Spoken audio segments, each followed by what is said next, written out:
우리 다시 한번 마음을 다짐하겠습니다. 주여 말씀하옵소서. 말씀대로 지켜야 하는 우리 모두가 되기를 축복합니다. 오늘 설교 제목은 말씀을 기억하고 진리에 굳게 서라. 말씀을 기억하고 진리에 굳게 서라입니다. 세상을 떠날 때 가족들에게, 자녀들에게 마지막 남기는 그 한마디를 우리는 유언이라 그렇게 얘기를 합니다. 여러분들은 가족들에게 남길 유언을 준비하셨습니까? 나 유언 준비 안 할래. 유언 준비하면 빨리 갈 거니까 나는 준비 안 할래. 그러면 하나님이 준비 안 되다고 안 데려갈 거 아니냐? 뭐 그렇게 해서 유언 준비 안 할 수도 있습니다. 근데 요사이 유언이라고 이렇게 이 인터넷에 딱 치면은요, 제일 많이 나오는 게 뭐냐면은 재산 상속, 재산 분배, 그거밖에 없어요. 재산 상속, 재산 분배, 그리고 어떻게 해야 되고, 어떻게 법적으로 공정받아야 되고, 어떻게 작성해야 되고, 처음부터 끝까지 그 얘기만 쫙 나옵니다. 그러면은 남겨줄 재산이 없으면은 유언은 필요 없는 것입니까? 여러분들, 남겨줄 재산이 없으면 유언이 필요 없어요? 그건 아니죠. 근데 유언에 있어서 진짜 중요한 것은 재산 상속이 아닙니다. 유언에 있어서 진짜 중요한 것은 재산 상속이 아닙니다. 자녀들에게 삶의 가치와 믿음을 계승하는 것입니다. 일평생 내가 살아보니까 이거는 반드시 채라. 일평생 살아보니까 이거는 절대 하지 마라. 그 한마디가 있을 거 아닙니까? 일평생 살고 왔는데 자녀들은 아직까지 한 반 정도밖에 못 살았잖아요. 그 반 정도밖에 못 산 자녀들에게 일평생 살아온 나의 삶을 돌아보면서 이거는 반드시 해야 된다. 이렇게 살아라. 이거는 절대 하면 안 된다. 이렇게 하지 말아라. 뭔가 뭐 하라든지 하지 말라든지 분명히 우리가 일평생 느끼고 정말 남겨주고 싶은 그런 말이 있을 것입니다. 인생의 지혜와 경험이 있고 또 어려움을 극복한 또 긍정적인 그런 삶의 태도가 있잖아요. 내가 어려운 가운데 태어나가지고 이렇게 살아왔는데 이 모든 우리 흔히 가족의 그 서사라 그러잖아요. 그 성공 스토리도 있을 수 있고 또 때로는 실패의 스토리가 있을 수도 있습니다. 그게 좋은 거든 나쁜 거든 왜 실패했는지, 왜 성공했는지, 왜 그 어려움을 극복했는지 이런 것들을 우리는 분명히 삶의 가치로 또 믿음의 유산으로 물려줘야 됩니다. 때로는 또 가족의 화합과 관계를 회복시키고 또 가족의 소중함을 재인식시키는 그런 또 말을 남겨야 되는 것이죠. 가족들 가운데 자녀들이 화목한 가정도 있지만 또 화목하지 못한 가정도 있잖아요. 그럴 때는 부모가 마지막 떠날 때 정말 이 자녀들을 화목하게 시키는 거, 그것도 부모가 마지막 할 수 있는 일이잖아요. 그러니까 유언이라 그러면은 재산 상속은 그거는 중요한 게 아닙니다. 그거는 중요한 게 아니고 진짜 중요한 것은 우리의 삶의 가치, 우리의 믿음의 유산을 어떻게 계승할 것인가, 그것이 하나님 앞에서 진짜 중요한 것입니다. 이런 면에서 우리는 정말 하나님 앞에 아름다운 유언을 남길 수 있도록 우리 스스로가 준비하고 기도하고 그렇게 해야 됩니다. 오늘 사도행전 20장 28절에서 32절을 함께 읽었습니다. 본문은 사도 바울의 고별 설교입니다. 밀레도에서 에베소 교회 장로들을 초청해서 설교하는 내용입니다. 지금 바울은 지금 예루살렘으로 가고 있습니다. 일정이 바빠가지고 에베소를 들리지 못하고 밀레도, 항구 도시 밀레도에서 에베소 교회 장로들을 초청해서 거기서 지금 자기가 설교하는 그 내용이 오늘 본문에 있는 내용입니다. 에베소 교회는 바울에게는 특별한 곳입니다. 거기에 가장 오랫동안 머물면서 복음을 전하고 말씀을 가르친 곳이 에베소 교회입니다. 그래서 우리가 두란노 소원 하는 말을 많이 들어봤죠. 이 두란노 소원이 바울이 에베소 교회에서 말씀을 가르치던 곳이에요. 에베소에서. 그러니까 그만큼 그 많은 시간 동안 성도들을 가르치고 애착을 가지고 있는 그 교회인데 이제 자기 예루살렘으로 가면서 거기에 들릴 시간이 없어서 지금 이 교회 지도자들을 초청해서 설교를 하는데 다시는 이 에베소 교회 성도들을 만날 수가 없다. 이런 엄중한 상황에서 지금 자신의 간곡한 마음을 담아서 유언적인 설교를 하는 내용이 바로 오늘 본문에 있는 말씀입니다. 그래서 오늘 본문이 전한 메시지의 핵심은 이것입니다. 진리에 굳게 서서 맡겨진 사명에 충성하라. 진리에 굳게 서서 맡겨진 사명에 충성하라. 본문의 핵심을 세 가지 주제로 나누어서 함께 살펴보고자 합니다. 첫 번째는 자기를 살피고 성도들을 돌보라. 지금 바울이 에베소 교회 지도자들에게 지금 유언적인 설교를 하는 거예요. 떠나면 다시는 못 만나는데 마지막 내가 너희들과 헤어지면서 이거는 꼭 지켜라 하면서 하는 첫 번째가 자기를 살피고 성도들을 돌보라. 28절은 바울 사도는 교회 지도자들에게 두 가지를 명령합니다. 두 가지. 첫 번째는 자기를 살피라. 교회 지도자들에게 가장 중요한 것은 자신의 거룩성을 회복하는 것입니다. 하나님 앞에서 먼저 자기가 바로 서는 거예요. 자기 위선에 빠지지 않도록 날마다 점검해야 됩니다. 우리는 살아가면서 다른 사람의 잘못은 금방금방 봅니다. 금방금방 눈에 보여요. 그런데 내 잘못은 잘 발견하기 힘듭니다. 그 다음에 다른 사람의 잘못을 발견할 때는 왜 저렇게 하느냐고 딱 지적하고 책망하고 판단하기가 쉽습니다. 그런데 자기 잘못을 딱 발견하면은 그것을 고치려고 판단하기 전에 나 불가피하게 내 사정이 이러니까, 환경이 이러니까, 우리 집안이 이러니까, 부모가 이러니까, 나 이렇게 태어났으니까, 그게 뭔가 이유를 붙여가지고 자기 잘못에 대해서는 합리화를 합니다. 합리화하고 다른 사람의 잘못에 대해서는 판단하고 정죄합니다. 이거는 모든 사람들이 다 공통적으로 가지고 있는 거예요. 너는 그렇고 나는 안 그렇고 그거 아니에요. 모든 사람들이 다 공통적으로 가지고 있습니다. 그렇기 때문에 오늘 본문에도 자기를 살피라 얘기하고 있잖아요. 이건 다 보편적인 속성이기 때문에 자기를 살피라 그렇게 말하고 있습니다. 예수님도 이 부분에 대해서 분명히 말씀하고 있습니다. 마태복음 7장 3절에서 5절 말씀 같이 보겠습니다. 어찌하여 형제의 눈 속에 있는 티는 보고 내 눈 속에 있는 들보나 깨닫지 못하느냐. 보라, 내 눈 속에 들보가 있는데 어찌하여 형제에게 말하기를 나로 내 눈 속에 있는 티를 빼게 하라 하겠느냐. 외식하는 자여, 먼저 내 눈 속에서 들보를 빼어라. 그 후에야 밝히 보고 형제의 눈 속에서 티를 빼리라. 이렇게 말씀하고 있습니다. 이 부분은 자기를 살피라. 우리가 흔히 다른 사람 뒷담화하기는 참 재미있잖아요. 그렇죠? 누구 놓고 막 뒷담화하면 정말 재미있잖아요. 근데 그 재미있는데 그 뒷담화가 우리 인생에 무슨 유익을 주는 겁니까? 하고 나면은 씁쓸하잖아요. 기쁨이 없어요. 뒷담화할 때는 정말 재미있는데 하고 나면 씁쓸합니다. 유익이 없어요. 그러니까 먼저 자기를 살펴라. 다른 사람을 평가하고 판단하기 전에 먼저 자신을 살피라. 그렇게 말하고 있습니다. 그러니까 우리가 살아가면서 정말 남 뒷담화하기를 좋아하는 사람하고는 가까이 하지 마세요. 동의하십니까? 어쨌든 간에 남 뒷담화하기 좋아하는 사람하고는 가까이 하지 마세요. 일생에 도움이 안 됩니다. 내 자신도 도움이 안 되고 다른 사람도 도움이 안 돼요.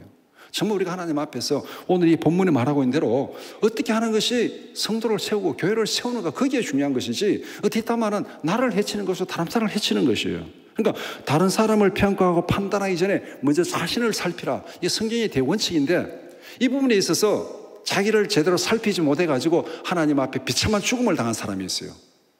아론의 아들 나답과 아비후, 그들은 대제사장입니다. 제사장으로 상속을 받았는데 제사장이 돼가지고 하나님 앞에 제사 드리다고 하나님이 정한 그 불로 제사를 드려야 되는데 그거 하지 않고 자기 편한 대로 꼭 그 불로 해야 돼, 이 불이 더 낫다고 자기 생각대로 그 불로 제사를 드리다가 그들은 제사 드리다가 거기서 다 죽었어요. 하나님 앞에 제사장이니까 더 엄중하게 하나님께서 벌하신 것이요. 그러니까 우리가 하나님 앞에 어떤 사명을 맡았든지 먼저 자신을 살피는 것, 그것이 첫 번째입니다. 그 다음에 두 번째는 하나님이 피로 사신 교회를 돌아보라. 직분을 주신 목적은 교회를 세우고 성도를 세우기 위한 것입니다. 성도 한 사람 한 사람을 하나님의 청지기로 세우는 것, 이것을 우리에게 직분을 주신 목적입니다. 그 직분이 뭐든지 간에 그 직분을 주신 목적은 교회를 세우고 성도를 세우는 거예요. 그런데 그 교회를 세우고 성도를 세우는 그 일을 하지 못한다면은 직분의 역할을 못하는 거죠. 하나님께서 그 세우신 목적에 맞게 우리가 그 일을 하라. 그러니까 먼저 자기를 살피고 두 번째는 하나님이 피로 사신 교회를 돌아보라. 에베소서 4장 11절에서 12절 말씀 같이 보겠습니다. 그가 어떤 사람은 사도로, 어떤 사람은 선지자로, 어떤 사람은 복음 전하는 자로, 어떤 사람은 목사와 교사로 삼으셨으니 이는 성도를 온전하게 하여 봉사 일을 하게 하며 그리스도의 몸을 세우려 하심이라. 우리가 이 땅에 살아가는 삶의 목적은, 우리가 성도로 살아가는 삶의 목적은 성도를 세우고 주의 몸된 교회를 세우는 것, 이것이 우리의 목적입니다. 그렇기 때문에 바울 사도가 지금 유언적인 설교를 하면서 에베소 교회 지도자들에게 이 두 가지를 먼저 딱 명령하는 거예요. 이렇게 해라, 두 가지 명령하는데 자기를 살피고 나서 하나님이 피로 사신 교회를 돌아보라. 교회는 친목단체가 아닙니다. 교회는 동창회도 아니고, 교회는 무슨 산악회도 아니고, 교회는 무슨 계모임도 아니에요. 교회가 어떤 교회입니까? 하나님이 피로 사신 교회입니다. 하나님의 교회, 하나님의 교회. 하나님이 피로 사신 교회를 정말 두렵고 떨림으로 돌아보라. 그렇게 말씀하고 있습니다. 그래서 모든 공동체에 적용되는 보편적인 원칙이 있습니다.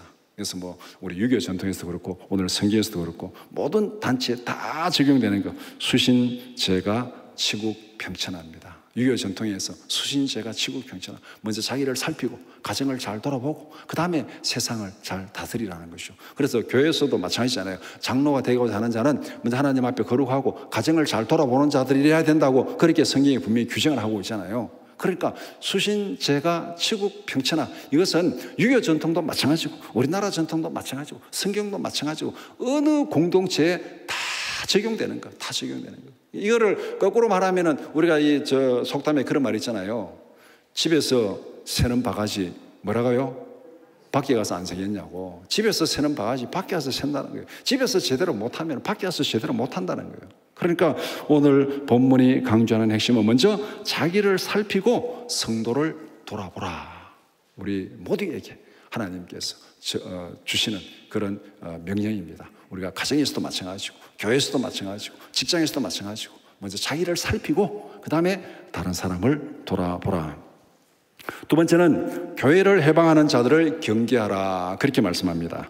29절 30절 교회를 해방하는 위협은 두 가지 방향에서 온다고 말씀하고 있습니다. 첫 번째는 외부의 사나운 이리들입니다. 29절에 이 이리 할 때 우리는 늑대라 하는데 이리라는 말 잘 안 쓰고 우리 보통 늑대 그러잖아요. 늑대. 이 이리는 주로 복음을 왜곡하는 거짓 선지자들을 지칭할 때 성경은 이리라 그렇게 얘기합니다. 이 양치는 그런 어떤 그 목축 환경에서 이리들이 와가지고 이제 양을 잡아먹으려고 이제 막 사와가지고 이제 양을 잡아먹으려고 하는 그런 비유에서 지금 이제 오는데 양의 탈을 쓰고 이리가 양의 탈을 쓰고 양처럼 위장해가지고 굉장히 아주 멋있게 친절하게 아주 멋있게 그렇게 접근해가지고는 그 생명을 낚아채가지고 잡아먹는 그것을 바로 여기에서 이리로 그렇게 말하고 있습니다. 마태복음 7장 15절 말씀 같이 보겠습니다. 거짓 선지자들을 삼가라. 양의 옷을 입고 너희에게 나오나 속에는 노략질하는 이리라. 이게 바로 이 거짓 선지자, 이단들을 말할 때 예수님이 바로 이 양의 탈을 쓴 일이라고 그렇게 말하고 있습니다. 이단이 처음부터 이단이라고 말하고 들어옵니까? 그렇지 않잖아요. 이단이 처음부터는 진짜 성경을 들고 들어오고 이단일수록 더 친절하게 더 나를 도와주고 막 그렇게 들어옵니다. 아, 정말 이 사람 좋은 사람이다. 그렇게 하는데 나중에 와보면은 엉뚱하게 이단으로 빠져가는 신천지나 이렇게 빠져가는 그런 쪽으로 빠져가는 그런 일들이 우리 주위에 너무나도 많습니다. 이단이나 거짓 선지자들의 목적은 교회를 파괴시키는 것입니다. 성도들을 파괴시키는 거예요. 그래서 성도들을 미혹해서 잘못된 길로 이끌어 갑니다. 이들은 양떼를 아끼지 아니하며 그렇게 말합니다. 양떼를 아끼지 아니하며 양떼를 아끼지 않아요. 그냥 잡아먹는 게 목적이에요. 그러니까 양떼를 아낄 이유가 없죠. 정말 멋있게 친절하게 접근해가지고는 결국 목적은 양떼를 잡아먹는 이런 일이 외부로부터 오는 위협이 바로 사나운 이리들 이단 거짓 선지자들을 조심하라 그렇게 말하고 있습니다. 그 다음에 두 번째는 내부에 어그러진 말을 하는 사람들이 있을 것이다. 그들을 조심하라. 30절에 말하고 있습니다. 교회 안에서 사욕을 위하여 사실을 왜곡하는 사람들, 교회를 위협하는 방해 요소는 외부에서 오는 이리가 있고 내부에서 어그러진 말을 하는 사람들, 이 어그러진 말을 하는 사람들은 사욕을 위해서, 자기 과실을 위해서, 자기 명예를 위해서, 자기 이득을 위해서 사실을 왜곡해가지고 모든 것이 자기에게 유익한 대로 이렇게 살짝 거짓말을 하는 사람들, 이런 사람들을 여기서 말하고 있습니다. 이들의 목적은 성경의 대로 제자들을 끌어 자기를 따르게 해서 교회를 분열하게 하는 사람들. 제자들은 성도들 얘기하는 거죠. 성도들을 끌어들여가지고 막 왜곡된 말로 살짝 비꼬는 말로 이렇게 진리를 왜곡하는 말로 이렇게 해가지고 자기를 따르기 위해서 자기 파당을 만들어서 자기 편을 만드는, 이것이 바로 교회를 해치는 위협이라고 그렇게 말하고 있습니다. 이런 사람들의 대명사는 구약의 등장하는 고라당입니다. 고라당. 민수기 16장 1절에서 3절 말씀 같이 보겠습니다. 레위의 증손 고핫의 손자 이스라엘의 아들 고라와 루벤 자손 엘리압의 아들 다단과 아비람과 벨레스 아들 온이 당을 짓고 이스라엘 자손 총회에서 택함을 받은 자 곧 회중 가운데서 이름 있는 지휘관 250명과 함께 일어나서 모세를 거스르느니라. 그들이 모여서 모세와 아론을 거슬려 그들에게 이르되 너희가 분수에 지나도다. 회중이 다 거룩하고 여호와께서도 그들 중에 계시거늘 너희가 어찌하여 여호와의 총회 위에 스스로 높이느냐. 여기 보면은 이제 이 처음에 당을 짓는 사람 세 사람이 딱 얘기 이제 이 고라하고 그 다음에 다단 아비람 그 다음에 온 네 사람이 이제 당을 지어가지고 그 다음에 무리를 선동해가지고 유력한 자 250명을 규합해가지고 자기 편으로 만들었습니다. 그걸 만들어가지고 그 다음에 이제 모세와 아론에 가서 대적을 하는데 그 대적하는 내용이 3절이에요. 너희가 분수에 지나도다. 너희가 너무 교만하다 이 말입니다. 교만하다. 이유가 뭐냐면 회중이 다 거룩하지 않느냐. 우리가 다 하나님의 성도고 다 거룩한 사람 아니냐. 그리고 여호와께서 다 우리 중에 계시지 않느냐. 우리도 다 하나님의 구원받은 성도고 성령의 충만을 받은 사람들인데 너희들이 뭐라고 그렇게 교만하게 그렇게 앞에 스스로 세우느냐. 들어보면 굉장히 그럴싸합니다. 다 우리가 거룩한 성도고 다 우리가 성령의 충만을 받은 사람인데 너희는 별나냐. 굉장히 아주 그럴싸한 말로 지금 무리들을 선동하고 있는 거예요. 그러니까 250명이나 지금 달려가서 거기에 편을 들게 된 것이죠. 근데 이 사람들의 결론이 뭡니까? 이들이 무리를 선동해가지고 우리도 거룩하고 하나님 우리 가운데 있는데 너희가 뭐 별나냐 해가지고 모세를 대적했는데 결론은 거기에 따라간 모든 사람들이 다 지진으로 죽음을 당했습니다. 쉽게 얘기하면은 이 3절에서 선동하는 이 얘기는 영혼을 낚아채는 보이스피싱입니다. 보이스피싱. 요새 캄보디아에서 일어난 일 때문에 뭐 신문에 막 많이 보도가 되던데 이 보이스피싱이 어떤 것입니까? 처음에 들어보면은 뭐 잘못된 거 없어요. 아, 정말 이 말 안 들으면 내가 돈 다 날아가겠다. 뭐 계좌가 무슨 뭐 해킹 당했습니다. 뭐 어떻게 했습니까? 부터 해가지고 뭐 해가지고 하면은 아 이래 하세요, 이래 하세요. 아 그래 안 하면 내가 돈을 잃어버릴 것 같아요. 맞는 것 같아요. 맞는 것 같아서 따라갔는데 결론은 뭡니까? 오히려 그때가 다 틀려버린 거죠. 바로 이 고라당이 바로 영적 보이스피싱하는 사람들. 성도가 다 거룩하고 우리도 다 성령의 충만을 받았는데 너희가 뭐 별나냐 이래가지고 무리를 선동해서 대적하는 이것이 결국은 그 성도들을 보이스피싱에서 멸망의 길로 끌어가는 그런 모습. 이것이 바로 두 번째 내부에 어그러진 말을 하는 사람들. 이것이 바로 교회를 해치고 성도를 해치는 위협이라고 그렇게 말씀하고 있습니다. 우리는 거짓된 말과 풍조에 휩쓸리지 않아야 됩니다. 교회를 분열시키는 어그러진 말들도 분별해야 됩니다. 교회에 파당 그러면 제일 많은 데가 고린도 교회입니다. 고린도 교회 파당으로 유명한 교회인데 거기에서 바울 사도가 딱 원칙을 딱 정해 준 게 있어요. 파당이 많은 교회 원칙을 딱 정해 준 게. 고린도전서 3장 4절에서 8절 같이 보겠습니다.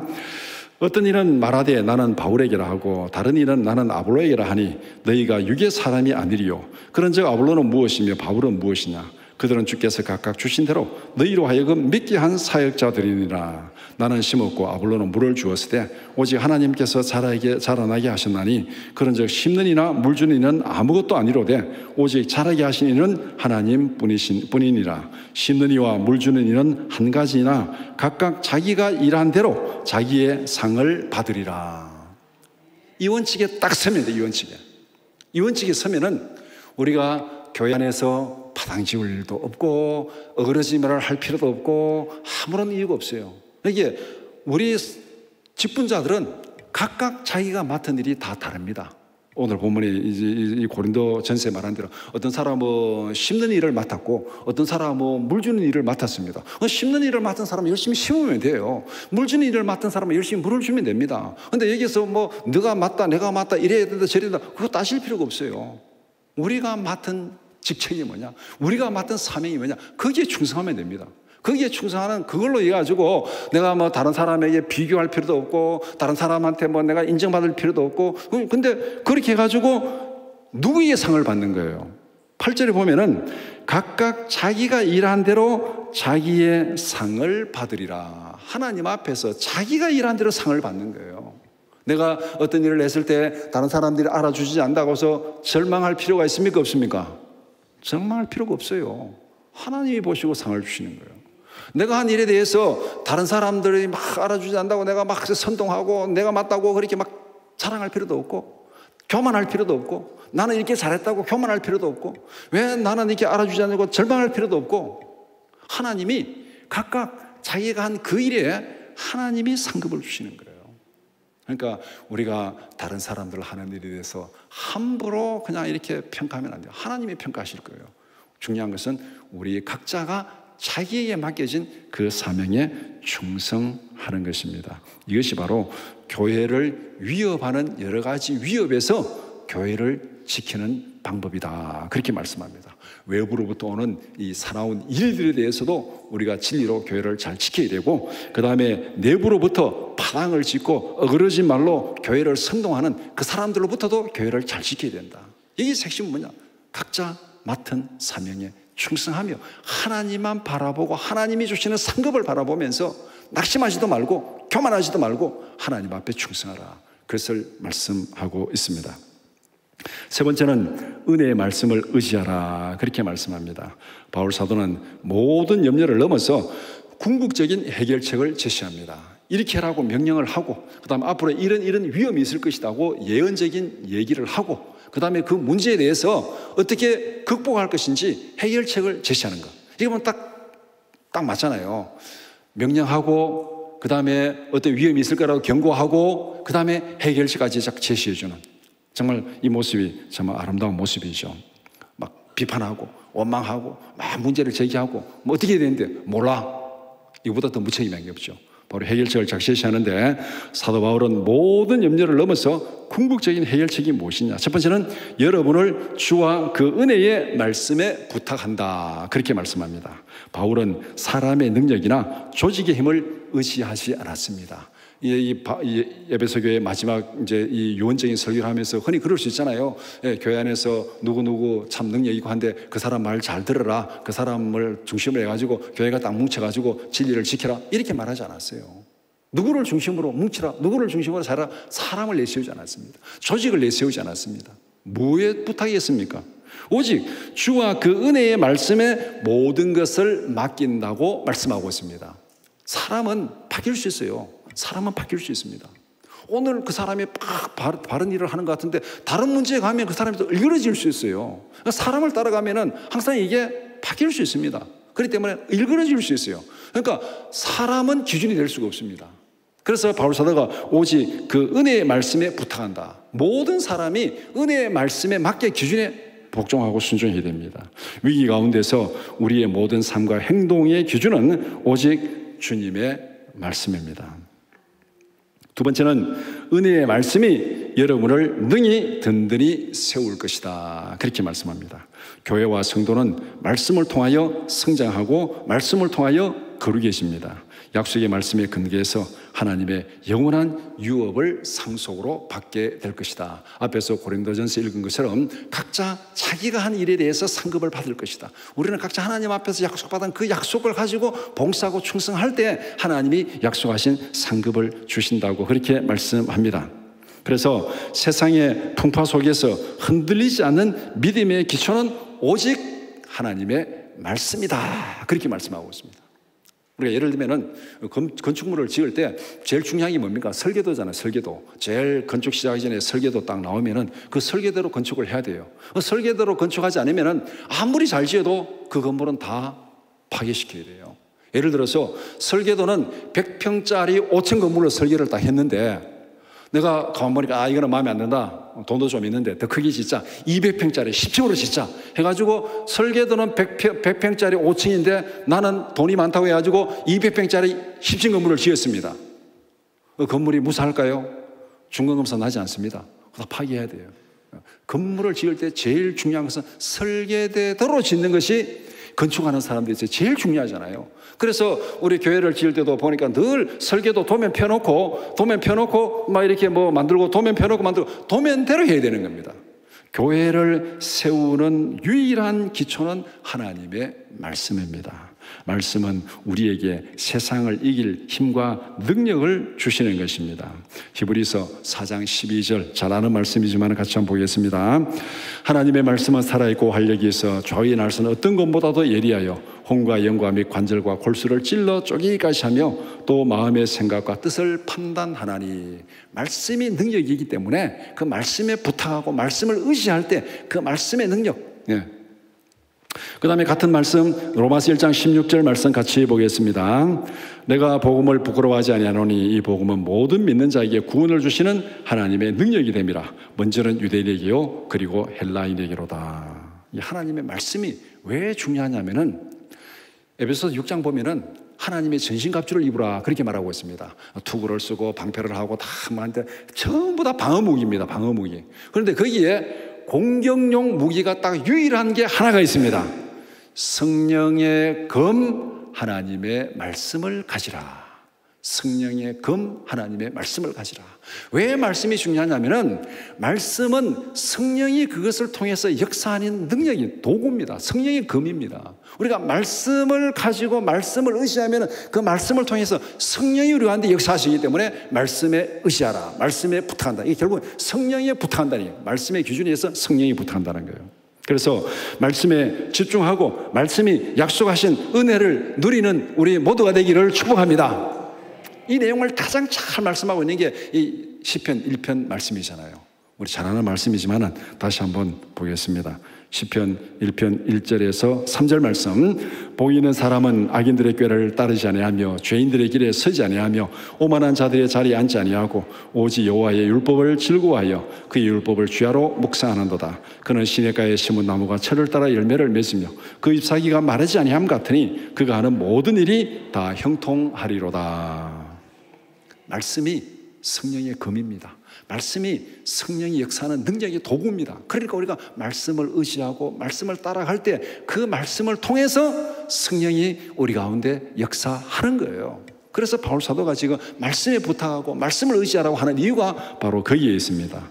시편 1편에 말하고 있는 대로 이런 시냇가에 심은 나무와 같은 그런 은혜와 복을 누리는 우리 모두가 되기를 축복합니다. 말씀을 정리해 봅시다.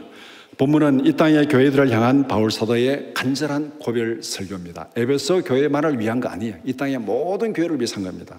교회는 예수님의 핏값으로 사신 언약 공동체입니다. 교회는 예수님의 핏값으로 사신 언약, 이게 그냥 친목단체가 아니에요. 예수님의 핏값으로 사신 언약 공동체. 우리 모두는 새 언약 공동체인 교회의 소중한 지체들입니다. 예수님이 핏값으로 사신 교회의 구성원이기 때문에 우리가 소중한 거예요. 하나님 보시기에 정말 예수님의 핏값으로 우리 한 사람 한 사람을 구원하고 하나님의 자녀 삼으셨어요. 그러니까 교회가 소중한 것이고 성도가 소중한 이유가 바로 여기에 있습니다. 두 번째는 새 언약 공동체의 소중한 지체로서 세 가지 일에 집중하라. 우리가 정말 소중한 사람으로 하나님 앞에 세움을 받았다면 무엇을 해야 될 건가? 오늘 세 가지를 말씀하고 있습니다. 첫 번째는 자신을 먼저 살피고 성도들을 돌아보라. 두 번째는 교회를 방해하는 모든 거짓을 분별하고 물리치라. 세 번째는 오직 은혜의 말씀에 굳게 서서 세상의 유혹과 위협을 이기라. 그렇게 말씀하고 있습니다. 은혜의 말씀에 굳게 서서, 이 은혜의 말씀에 굳게 서서 세상의 모든 유혹과 위협을 이긴 대표적인 한 분이 누굽니까? 예수 그리스도예요. 마태복음 4장에 보면은 예수님께서 40일 동안 금식하고 광야로 나가서 사탄에게 시험을 받습니다. 사탄이 이 돌들로 떡덩이를 만들어라 하니까 하나님이 말씀하시는데 말씀으로 물리쳤죠.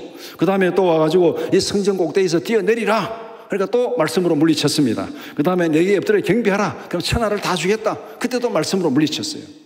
먹고 마시는 것부터 해가지고 세상의 모든 부귀, 영화, 명예 다 이런 모든 유혹에 대해서 예수님이 물리친 것은 하나님의 말씀으로 물리친 거예요. 하나님의 말씀은 성령의 검입니다. 성령이 그 말씀을 통해서 역사하기 때문에 우리가 하나님의 말씀으로 이 모든 세상의 유혹과 위협을 물리치라. 그렇게 말씀합니다. 그래서 말씀을 기억하고 진리 위에 굳게 설 때 세상을 이기고 하나님의 영원한 영광에 참여하게 될 것입니다. 소망 가운데서 승리의 그날까지 힘써 달려가는 우리 모두가 되기를 주님의 이름으로 축원합니다.